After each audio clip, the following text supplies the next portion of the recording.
Halo, assalamualaikum warahmatullahi wabarakatuh. Bersama kami Halo. Jeblus Talk. Dan kita di sini sama punya temen nih kali ini nih. Halo semua, nama saya Tika. Halo Agung, apa kabar? Hai, baik Tika. Baik, baik. Kali ini kan kita mengundang Atika. Atika profesinya apa sih? Kebetulan sekarang guru sih Di sekolah swasta, sekolah negeri? di Sekolah Indonesia Swasta. Widih, mantap. Oh, nama sekolahnya Sekolah Indonesia? Enggak, maksudnya TIT gitu ya? Ya TIT, nggak usah disebutin lah. Maksudnya sebelumnya pernah juga kayak ngajar di lingkungan internasional kan, sekolah internasional gitu. Widih, mantap nih. Untuk beberapa tahun, terus sekarang kayak lagi nyoba pengen swasta yang nasional gitu, bener-bener Indonesia gitu. Oh, sebelumnya udah, emang sejauh ini udah berapa tahun ngajar nih? Tik. Dari awal lulus tuh berapa ya? 6 jalan 7 tahun deh kayaknya ya. Kita lulus. Oh ya, Beda-beda. informasi kita sebenarnya nih. Sebenarnya kita satu kelas dulu kan. Iya ya. Lagi Pertama kuliah. banget masuk tuh ya 2009 ya Allah Iya, tua 2009. banget. Oh, jadi ngajar di sekolah gitu ya? Iya. Sejauh ini udah berapa sekolah nih yang udah di apa? Pengalaman sih udah ini sekolah ketiga ya. Widih, mantap juga ya. Udah pindah-pindah. Dan itu ada lucunya sih, maksudnya sekolah pertama gue kerja itu tuh gue bertahan lama banget, hampir 5 tahun. Wih, sedap. Terus tahun lalu tuh Tahun kemarin yang 2019 yang membuat akhirnya gue punya pengalaman di 3 sekolah itu semua terjadi all at the same year, nih. Wih, 2019. Kemarin itu jadi kayak resign sekolah yang gue udah hampir 5 tahun itu, terus pindah ke sekolah lain, masih internasional juga waktu itu. Itu kayak cuma berapa bulan, kayak gue rasa yang hire gue juga kesel deh tau-tau, terus nunjukin surat resign padahal baru kerja kerjanya bentar, terus habis itu ke sekolah yang sekarang. Nah, sekolah yang sekarang ini nggak terasa udah setahun juga sih gitu. Jadi walaupun udah 3 sekolah tapi ya gitu prosesnya tuh lucu, semua pernah numpuk di 1 tahun gitu loh. Cepet 3 banget sekolah iya cepet banget. oke dah, kita telusurin ini dari pertama. Atika, lu adalah seorang guru, ya kan? Kayaknya sih. Udah 6 sampai 7 tahun, berarti udah dibilang profesional. Itu open to any interpretation sih kalau menurut gue masih belajar terus sih, walaupun gue guru kerjaannya mengajar murid-murid, tapi dari gue sendiri masih ngerasa harus banyak belajar dari berbagai macam sisi sih, bukan cuma kayak ngasih ilmu ke anak-anak, tapi dari social skill pun juga penting sih. Selama ini nemuin banyak banget case beda-beda emang, dan gue ngajar sekarang tuh lingkungan sekolahnya nggak sama kayak waktu gue sekolah sebagai murid gitu. Udah beda banget ya. Beda banget, ya? karena kalau dulu kan gue sekolah dari SD SMP tuh kebanyakan sekolah negeri doang. Bukan doang sih, sekolah negeri yang konvensional, terus yang kayak 40 murid hanya satu guru dengan sistem tempat duduk tuh yang depan, tengah, belakang, yang kayak otomatis kalau yang belakang emang dapat perhatian lebih dari dulu kan nggak juga gitu. Nah, ini saya juga ngalamin kayak Iya, gini. jadi kayak totally different pengalaman gue jadi guru sekarang sama gue dulu waktu jadi murid gitu situasinya. Oke dah, kita telusurin nih. Kayaknya seru nih. Udah 7 tahun mengajar, guys. Ya kan? Ya, jadi walaupun udah menjadi guru, tetap lifelong learner ya. Jadi kita harus belajar terus. Oke, kita mulai deh. Kuliah ngambil apa, Tik? Kuliah sastra Inggris. Sastra Inggris. Dong. Sastra Inggris ya. Dulu waktu itu kan daftarnya gue nggak tahu kalau ada pendidikan juga di kampus yang gue daftar bahasa Inggris. Pokoknya gue emang into English banget gitu ya. Nah, gue nggak tahu kalau ada pendidikan bahasa Inggris, dan ternyata cuma sastra Inggris doang, ya udah itu yang dipilih, dan ternyata emang jalan dari situ ya udah. Waktu itu lu daftarnya pakai jalur busway, jalur apa ini? Jalur cepat. Yang itu loh, kalau zaman gue tuh pakai rapot PMDK dulu namanya. PMDK. Tapi sekarang kan PMDK beda lagi artiannya kalau tahunnya sekarang. Tahun dulu kan PMDK itu kayak undangan gitu kan, Ya, bagi yang siswa-siswi undangan yang nggak pakai tes tulis, cuman lihat rapot. Berarti rapot gue bagus dong, gue sombong. Terus interview, yang mana gue masih inget sih kayak kampusnya kan kampus Islam banget gitu ya. Sedangkan gue dulu sampai sekarang juga masih begajulan sih, maksudnya kayak ya nggak ngerti-ngerti agama banget gitu. Terus ditanya suruh baca bahasa Arab gundul, ya udah gue cuman Bismillahirrahmanirrahim dalam hati aja, terus nggak tahu kenapa dapet. Begitu kan dulu syarat buat lulus juga harus ada TOEFL gitu loh. Iya, oh yang bahasa Arab itu ya? Gue nggak ngerti kenapa bisa lulus, dah itu aja. Iya, benar-benar. Oke, jadi lu masuk sastra Inggris nih, Iya. ya kan? Dan lu menjadi guru. Iya. Nyambung gak sih? Kayaknya sih. Kalau ditanya nyambung atau enggak sih bisa dibilang nyambung ya. Masih bisa dibilang nyambung, hanya mungkin ada beberapa yang nggak nyaman dari tingkat administratif, kayak lo nggak punya sertifikat ngajar itu kan sebenarnya yang gue gelutin sekarang memang harus sih sertifikat ngajar itu kayak sebagai nilai lebih gitu loh kalau ngajar ya, dari segi yang recruiter lo ngeliat lo secara kualifikasi, atau dari segi ya kita ngomong belak-belakan aja ya, dari segi salary juga ngaruh loh ternyata. Ada sertifikat, ada sertifikat guru atau enggak. Cuman gue inget dulu awal-awal gue kuliah, zaman-zaman gue kayak masih naif kayak what will I become in the future gitu loh, gue mau jadi apa ya dulu. Gue inget sih kayak I listed my top 3 jobs gitu, and the third one itu memang educator gitu loh. It's either becoming a teacher or a lecturer gitu loh. Jadi I guess I spotted the third one nih at the time being gitu loh. Kayak maksudnya ngakuin job yang memang gue list ketika gue masih muda ya. Bikin ketiga gitu, ternyata ya udah jalanin aja dulu gitu. Lulusan guru dengan lulusan sastra salary-nya beda. Treatment di sekolahnya pun beda gitu ya. Treatment not necessarily sih, enggak. Gue lebih highlight ke dari tingkat administratif sama salary scale aja. Kalau treatment ya itu balik lagi ke individual lo kan. Maksudnya tingkat keahlian lo itu ya pasti ditentukan oleh diri lo sendiri, dan orang-orang pasti bisa lihat lah. Bukan berarti kayak ya itu nggak cuma berlaku di dunia pendidikan ya. Gue rasa ini berlaku di dunia apapun, di dunia kerja kantoran atau art and creative industry gitu. Walaupun lo punya misalnya sertifikat atau ijazah yang tinggi, bukan berarti kualifikasi lo tinggi. Itu bisa gue jamin sih, dan gue rasa lo juga pasti ngerasa lah di lingkungan lo ada yang seperti itu gitu. Tapi pas sebelum lulus nih, pas lagi kuliahnya ngambil kayak bimbel mungkin ngajar-ngajar. Jadi kayak gue mau belajar dulu deh sebelum gue mau lulus menjadi guru beneran, gue belajar nih kayak ngambil les-lesan dulu ya kan kalau kuliah kan banyak waktu luangnya. Sampingan sih itu pasti salah satu alasannya berawal dari situ juga sih. Kayak lu ngambil juga beberapa waktu kayak ada yang minta les-les gitu, kayak dari orang sekitar gue aja sih, dari tetangga-tetangga suka mulainya tuh gitu kan, dari awal-awal kuliah lo semester 1 semester 2 gitu loh. Pas masih 17 tahun 18 tahun gitu gue juga udah ngajar-ngajar private gitu sih. Iya, berarti emang udah dari kuliahnya pun udah ngambil ngajar gitu ya. Iya, jadi pas udah lulus udah enggak sampingan aja sih. Pas udah lulus jadi enggak kayak dari nol banget gitu kan menghadapi murid gitu kan. Ngajar. Iya, bisa dibilang kayak gitu sih. Dapetin sekolahnya gimana? Dapetin sekolah pertama tuh? Apa dari online, dari teman atau bagaimana? Sepertinya struggle gue sama dengan orang-orang pada umumnya ya. Misalnya nyebar puluhan, ratusan CV yang balik di calling kayak cuma 1, 2, 3 gitu. Itu juga terjadi sih sama gue tuh. Kalau gak salah tuh gue inget dari selesai sidang, kan kalau udah sidang berarti lo otomatis sudah lulus kan, hanya saja belum secara apa sih official karena lo belum graduating, ada apa sih wisuda, lo belum wisuda kan.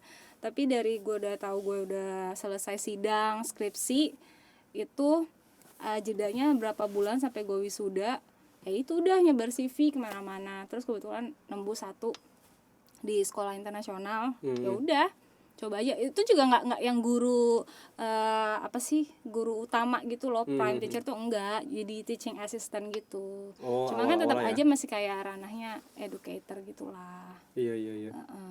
Tuh Bung, inget Bung, ini nih ratusan CV dia ngirim, yang dipanggil 1, 2. Istilahnya sih nggak nyampe ratusan sih, tapi banyak lah gitu ya. Banyak. Gila tuh, mantap kan. Dan jadi ikhtiar itu penting. Iya benar, bisa diambil tuh dari situ tuh kesimpulannya, pelajarannya sih. Terus pas dapet itu sekolah, itu emang sekolah inceran atau emang gue ngelamar aja yang banyak nih? I guess karena waktu itu baru awal lulus kan, just go with anything that lies in front of me aja. Ambil aja apa kesempatan yang bener-bener ada konkret di depan lo gitu loh. Karena pada saat itu juga gue lagi part timer juga gitu kan, sambil kuliah. Karena di semester akhir tuh gue udah kayak udah bayar kuliah sendiri dari part timer gue. Ini cakep nih. Terus begitu udah ya itu gue nggak mau menyia-nyiakan waktu dari jeda sidang sampai wisuda. Ya itu ada panggilan untuk full time job gitu, ya udah ambil aja gitu sih. Nggak terlalu mikir apa ya, kayak idealis kayak aduh ini kayaknya bukan yang gue pengen deh gitu, ya? Karena kan itu balik lagi di list pekerjaan yang gue inginkan itu. Dulu tuh gue menggebu-gebu banget pengen jadi jurnalis gitu loh. Sebenarnya ada kesempatan di tengah-tengah gue hidup, iya. Asik, tapi nggak gue ambil. Ya sudah. Wah, kenapa tuh? Pernah waktu itu pas udah settle nih. Asik. Udah berapa tahun tuh di sekolah awal nyoba ke salah satu media, dapat loh sebenarnya, cuman nggak gue ambil. Iya, udah lewatin tes gitu. Udah tinggal kayak ayo udah kerja nih tanggal segini gitu, cuman nggak gue ambil. Iya. Karena ya apa sih, nanya-nanya ke orang sekitar gue kayak pada nggak setuju gitu. Gue sih kayak nggak enak, kayak wah kerjaan tuh kan kayak main part of your life juga kan. Kalau dari awal orang banyak yang nggak suka, terutama orang tua lo nggak merestui, apalagi kan kayak orang mungkin orang-orang sekitar gue mikir kayak lo udah safe zone banget nih, maksudnya udah oke lah di bidang pendidikan, ngapain lo risking your life in a journalist world kan, karena emang jurnalis kan tough ya. Kayak gue inget banget sih salah satu pertanyaan waktu di interview, kamu siap nggak jam 12 malam, jam 1 dini hari ditelepon liputan ada bom? Oh ya saya siap pak, saya siap bu. Namanya juga di interview kan lo pasti nggak bilang aduh gimana ya, kan nggak mungkin kayak gitu. Siap ya, saya ada tantangan apapun akan saya ambil gitu. Tapi ya nggak begitu. Nih sekarang kita ngobrol apa ya, yang pengalaman yang nggak enaknya dulu deh. Nggak enaknya sebagai guru secara general, tidak hanya dari sekolah yang pertama tapi dari 3 sekolah ini. Kayak summary-nya gitu ya, kesimpulan. Dari profesi guru yang enaknya apa, yang nggak enaknya apa sih? Apa ya, gue bingung deh. yang bukan nggak enaknya kali ya, tantangan mungkin. Tantangan mungkin kayaknya tantangan challenge-nya apa sih? Ketika lo jadi guru gitu, waktu lo jadi murid lo nggak sadar ternyata jadi guru tuh susahnya kenapa? Kayak karena satu kelas ini aja gue udah kayak yang setting sekolah di mana satu kelas maksimal cuman 25-an gitu kan. Bayangin dulu yang satu kelas 40. Itu dengan karakter dari satu murid ke murid lainnya beda-beda. Dengan kemampuan mereka menyerap ilmu beda-beda. Guru ya kalau di tempat gue minimal 2 sih. Makanya maksud gue amazed juga sih ternyata kalau mikir yang kemarin gue jadi murid, gila guru gue cuma 1, muridnya 40. Ya memang sih outcome-nya nggak semua pelajaran lo sama gue masih paham dulu pas belajar kan.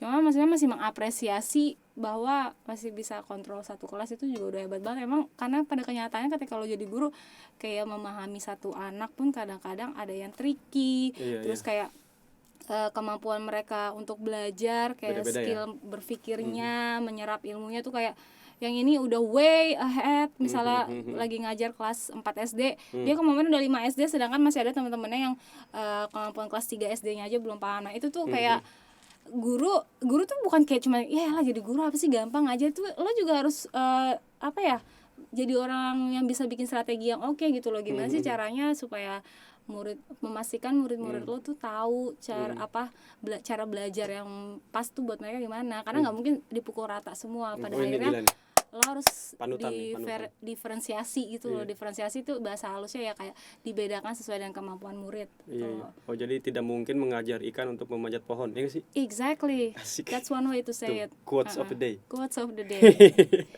Ini luar biasa nih murid-murid yang di luar sana. Ini kalau ngelawan sama guru itu bahla.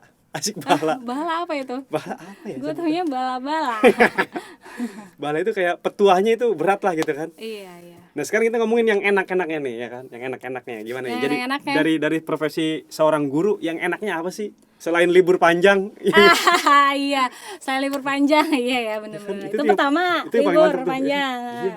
Terutama kalau di sekolah internasional gila banget sih, liburnya bahagia banget, makanya gue sering traveling. Itu kalau ini kan karena gue baru pindah ke sekolah swasta nasional, liburnya lebih sedikit dan gue masih kayak culture shock gitu, jadi masih menyesuaikan apalagi lagi pandemi gini kan. Kayak lo di sekolah internasional tuh lo totalin dalam 12 bulan setahun tuh lo liburnya 3 bulan cuy. 9 bulan doang kerja setahun, kan bahagia banget. Gaji lancar pas lagi liburan? Iya, masih digaji. Aman?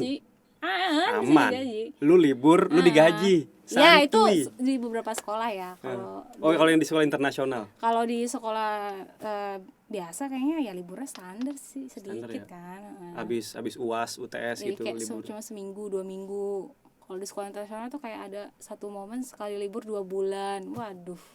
Itu sih. Kalau lo nggak kemana-mana lo bingung juga. Megar tuh badan tuh. Makanya. Ya itu prosnya ya, keuntungannya sih. Ada lagi nggak nih yang enak-enak selain libur? Gaji kalau gaji gede nggak sih guru? Ya itu ini sih ya subjektif kan. Subjektif ya. Kalau gue bilang nggak gede, nanti ada bilang jadi guru gede kok gajinya. Kalau gue bilang kecil, nggak kecil guru. Jadi ya terserah orang itu aja yang melakukan profesi tersebut sih. Tapi gaji sama nih di sekolah internasional dan nasional? Pasti beda sih.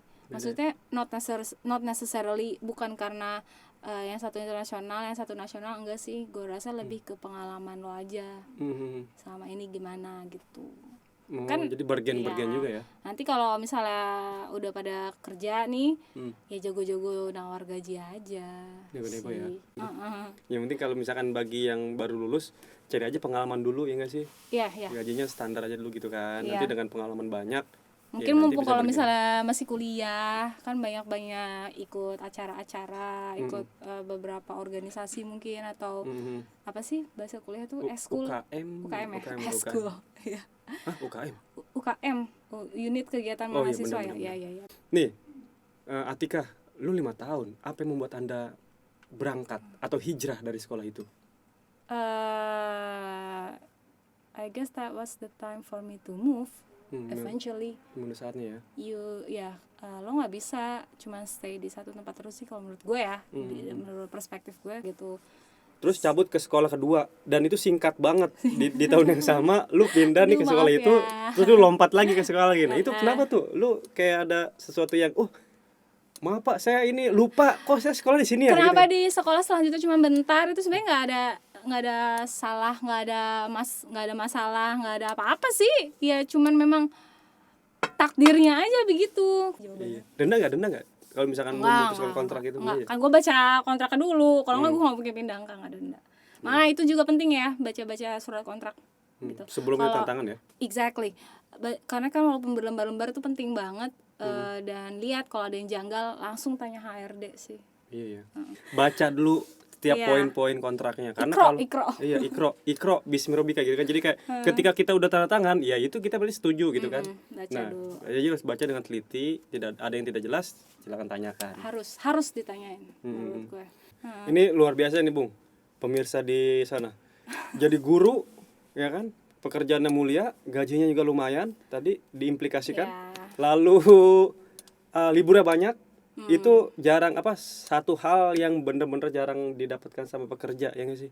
Libur banyak itu enak banget tuh. Bener. Misalkan lu pengen main berkreasi sama keluarga lu, teman-teman lu, itu asik banget itu. Jadi yang mau jadi guru itu bisa jadi pilihan ya nggak sih? Boleh sih, iya malah penting sih urgensinya itu kan kayak educator gitu loh. Kayak apalagi di early stages of child's life, anak kecil gitu, itu fundamental sih menurut gue, penting banget. Guru yang berkualitas gitu loh. Karena ya seperti yang kita lihat sistem pendidikan di Indonesia secara umum ya, walaupun tidak semua kan masih banyak perbaikan yang dibutuhkan sih gitu. Terutama dari SDM-nya. Nah itu balik dari gurunya juga. Mungkin jadi banyak yang harus introspeksi. Mungkin dari nanti ini siapa yang masih pada kuliah bisa difikirkan dari sekarang. Ternyata kalau jadi guru juga oke aja sih gitu. Nggak serendah itu. Mungkin ada beberapa orang yang punya stigma guru tuh kan nggak oke gitu, apa banget sih gitu. Malasnya gue jadi guru gitu kan. Ya itu tadi bener kata lo kan, kerjaannya mulia, ngajarin anak-anak, murid-murid gitu. Penting guru tuh, kayak di beberapa negara maju malah guru gajinya lebih besar daripada dokter kan. Itu tuh. Iya, karena mereka tahu urgensi dan kepentingan guru tuh apa untuk membangun sebuah bangsa gitu kan. Cakep. Oke, mantap. Atika ada yang mau disampaikan lagi nggak nih? Enggak sih, udah seru-seru aja. Wih, waktunya sudah tiba tuh. Sudah selesai. Pulang sekolah bel. Iya, udah pulang sekolah nih, waktunya caps. Oke, Atika, thank you banget ya udah datang kemari. Thank you juga, thank you for having me. Iya, semoga bermanfaat nih buat teman-teman yang di luar sana. Ya nggak sih? Sip pasti sih, semoga ya. Kayak ada pilihan, oh iya ya, nanti gue masa depan gue bakal gini-gini. Butuh juga sih di plan out dari sekarang, kayak gue dulu gitu. Mantap tuh. Dan tapi pasti one thing for sure, what do you want, you cannot always get what you want kan. Iya, benar. Nah itu jangan kaget sih. Oke, sip. Iya. Oke, Caps. Assalamualaikum. Waalaikumsalam.